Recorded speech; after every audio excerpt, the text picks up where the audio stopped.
Bonsoir. Donc pour cette analyse, on peut voir qu'on a continué la suite du Marubozu, comme je l'avais pressenti, malheureusement, et nous nous sommes appuyés. Alors attendez, je vais agrandir le graphique. Nous nous sommes appuyés sur le bas de la le bas de la fourchette d'Andrews.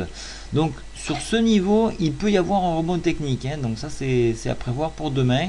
Mais bien sûr, on est toujours en attente des US, savoir un peu si ça va vraiment passer au niveau du vote. Et parce que techniquement, ça n'apporte rien. On relève le plafond, mais on n'apporte pas de solution réelle. Donc, une nouvelle fois, ça sera salué, donc petit pic, mais on continuera à descendre une nouvelle fois avec un point bas qui est toujours fixé à 3382 pour si on a un retracement du double top. Voilà, donc ça c'est pour le point bas. Que pouvons-nous dire au niveau des indices et indicateurs? Donc MACD, toujours une continuité baissière. Le RSI a touché, ça y est, sa zone de survente. On arrive en dessous de 30. William R stagne et plonge profondément en dessous. Stochastique, pas de signe de retournement. Donc là, on est vraiment toujours inscrit sur une tendance baissière.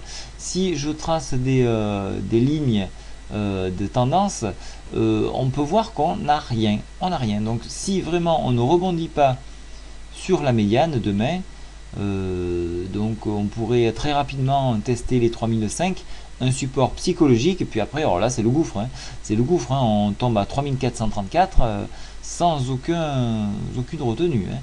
Et encore, c'est qu'une tendance baissière, donc ça peut vraiment, c'est rien une tendance, c'est un possible rebond, mais rien d'extraordinaire.